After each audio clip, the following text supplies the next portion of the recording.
everyone. Thank you so much for all that subscribers, viewers, likes and comments I received. I love you all. Thank you so much. After a very long time मैं आज video बना रही हूँ and thought just pop up in my mind कि बहुत सारे जन के माइंड में ये डाउट्स बहुत चल रही है कि सरेंडर कब करना चाहिए यूनिवर्स को, कैसे करना चाहिए, क्यों करना चाहिए एक्चुअली सरेंडर, और क्या सच में सरेंडर करना काम आता है, क्या ये एक प्रकार का लॉ ऑफ अट्रैक्शन का टेक्निक है। तो ऐसे बहुत सारे लोगों की डाउट्स है, तो वही मैं डाउट्स अपने एक्सपीरियंस के हिसाब से, अपने नॉलेज के हिसाब से आपको उस डाउट का आंसर डिलीवर करने के लिए आज आई हूँ। जो भी मैंने आज तक मेरे मेंटोर से, मेरे पेरेंट्स से, मेरे गुरुओं से, मेरे टीचर से जो भी सीखा है, ये सब कुछ उसी के बेस्ड पे ही आंसर होगा और मैं अपनी पर्सनल लाइफ की एक्सपीरियंस के हिसाब से भी बताऊँगी।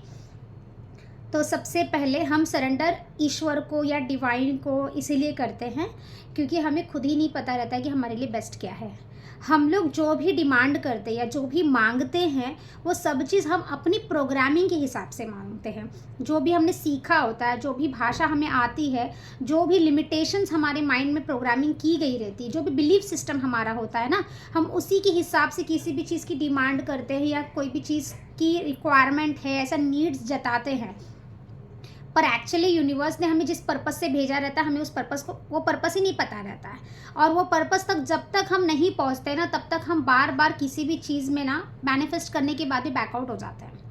मतलब बोलते हैं ना कि जिस पर्पस से आप इस सृष्टि में आए हो, अगर आप उस पर्पस को नहीं अपनाते हो तो आप हो सकता है कि किसी टेक्निक एंड किसी के ज़रिए कोई चीज़ मैनिफेस्ट कर लो, लेकिन आप दोबारा वहाँ से फायर हो जाते हो क्योंकि वो आपके लिए बनी नहीं है। तो एग्जैक्टली अगर आपको आपके पर्पस तक जाना है और आपको ये पता नहीं है, तो हम ऐसे कहते हैं कि मेडिटेट करो। तो इनिशियल पीरियड में क्या होता है कि जब मैं मेरा एक्सपीरियंस बता रही हूँ, जब मुझे बोला गया था कि you have to do meditation and आपको अपने यूनिवर्स से आस्क करना, अपने इम्पल्सेस के हिसाब से आपको काम करना है, तो मैं जब आंखें बंद करती थी मेडिटेशंस के लिए, लिटरली मैं और भी ज़्यादा थॉट्स क्रिएट करती थी। मेरे लिए बहुत डिफ़िकल्ट एंड मेरे लिए सबसे बड़ा चैलेंज था मेडिटेशन करना। ग्रेजुअली जो मेरी रेकी गुरु है उन्होंने मुझे गाइड किया कि इनिशियल पीरियड में अगर आप नहीं कर पा रहे हो मेडिटेशन, आपको बस शांत रहना सीखना है, आपको एकाग्र स्टेट में आना सीखना है। निरुद्ध स्टेट में जाना तो मतलब बोलते हैं ना, वो तो साधु लोग ही कर पाते हैं, बहुत ही ज़्यादा जो स्पिरिचुअल हो पाते हैं वो निरुद्ध स्टेट तक पहुंच पाते हैं और उनको बहुत सारी प्रैक्टिसेस करनी पड़ती है। इसीलिए पहले जो भी साधु संत थे वो अपने घर परिवार को छोड़कर चले जाते थे ताकि वो अच्छे से मेडिटेट कर पाए। और अभी हमारे इस जनरेशन में हमारे लिए वो पॉसिबल नहीं है। हमें अपना परिवार, अपने आप को, अपना बिजनेस, अपना करियर को लेकर चलना रहता है। तो उन्होंने मुझे बताया कि आप इनिशियल पीरियड में अनुलोम विलोम से प्रैक्टिस कर सकते हैं, जिससे क्या होता है कि हमारा थर्ड आई चक्र जो है वो जागृत होता है। अनुलोम विलोम एक प्रकार का ऐसा भी क्रिया है जिसमें हमारे सातों चक्र भी जागृत होते हैं, क्योंकि अनुलोम विलोम जब हम करते हैं तभी हमारा left nostril and right nostril से बारी बारी से सांसों को लेना और सांसों को छोड़ना, ये प्रोसेस चलता है, जिसमें हमारा ईदा नाड़ी, पिंगला नाड़ी और ईदा और पिंगला नाड़ी बैलेंस होने के कारण हमारा सुषुम्ना नाड़ी जागृत होता है। और सुषुम्ना नाड़ी वही है जहाँ पर हमारे सातों चक्र जो है स्टेबलाइज्ड है, जहाँ पर वो एनर्जी सेंटर्स है एक्चुअली। तो जाने अनजाने अगर हम अनुलोम विलोम भी सिर्फ कर रहे हैं ना, वो भी काफ़ी है। एंड एकाग्र स्टेट में आने का मतलब ही होता है कि किसी एक चीज़ पर ध्यान देना। तो जब हम अपने प्राण की आयाम मतलब प्राणायाम, मतलब हम अपने सांस जिसके द्वारा हमारा प्राण है, जिंदा है, हम उसकी एक्सरसाइज करते हैं, तब हम बहुत जल्दी अपने थर्ड आई से कनेक्ट हो पाते हैं। जब हमारा थर्ड आई चक्र एक्टिवेट होता है तो हम लोग बहुत ही इजीली यूनिवर्स से अलाइंड हो पाते हैं और उनसे कनेक्ट हो पाते हैं। तो बेसिकली ये करते समय दो चीज़ें हमारी होती है, एक तो हमारा चक्र तो है जो बैलेंस होता है, और दूसरा ये है कि जब हमारा थर्ड आई चक्र एक्टिवेट होता है तब हमारे थॉट्स भी कम बनते हैं, क्योंकि हम एक चीज़ों पे ध्यान दे रहे हैं ना, सांसों पे ध्यान दे रहे हैं। तो आप अगर 15 मिनट सिर्फ सांसों पे ध्यान दे रहे हैं, इसका मतलब आप कहीं और नहीं ध्यान दे रहे हैं। और हमारा जो थॉट्स आप जानते होंगे, एक दिन में 60,000 प्लस थॉट्स हम लोग बनाते हैं। हमने पावर ऑफ सबकॉन्शियस माइंड में भी पढ़ा है, हमारे गीता में भी ये सारी चीज़ें लिखी है। तो थॉट्स ही जब कम बनेगा, यानी कि थॉट्स को फिल्टर जब हम करेंगे तब अच्छे थॉट्स बनेंगे, और वो जब अच्छे थॉट्स होंगे वही चीज़ें मैनिफेस्ट करेंगे। तो जो अच्छे थॉट्स होते हैं बस वो हमारी इम्पल्सेस है जिस पे हमें काम करना है। अंडरस्टूड। तो अब क्या होता है कि जब हमें कुछ इंट्यूशंस नहीं आ रहे, फॉर एग्जांपल आते हैं लेकिन हमें बिलीव नहीं होता कि ये हमारे लिए है कि नहीं, क्या ये हमारे प्रोग्रामिंग के कारण हमने ऐसा कुछ इंट्यूशंस देखा है। कभी कभी ऐसा होता है ना, बहुत सारे दिन बोलते हैं आज मैंने सपने में ये देखा।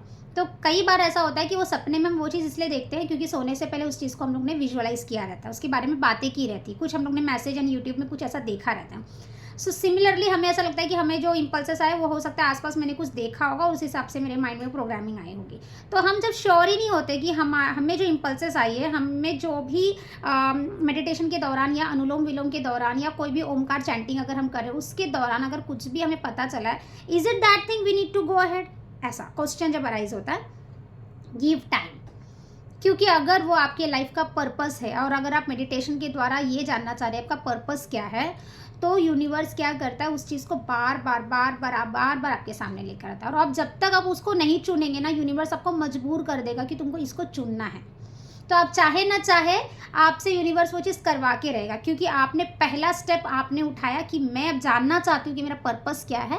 तो यूनिवर्स भी अब पहला इनिशियल काम ये करता है कि अब इसको बता के रहेंगे ऐसे। तो पहला स्टेप आपको ही लेना, यानी कि कहीं ना कहीं आप यूनिवर्स को सरेंडर कर रहे हो कि मुझे नहीं पता है मेरे लिए क्या बेस्ट है, लेकिन मुझे अगर ये पता है कि मेरे लिए जो बेस्ट है उसके लिए मुझे मेडिटेशन करना है, मुझे इस तरीके की कोई चीज़ प्रैक्टिस करनी है, तो उसके लिए पहला स्टेप मैं लूँगी। So first you have to give, पहले आपको कदम उठाना है।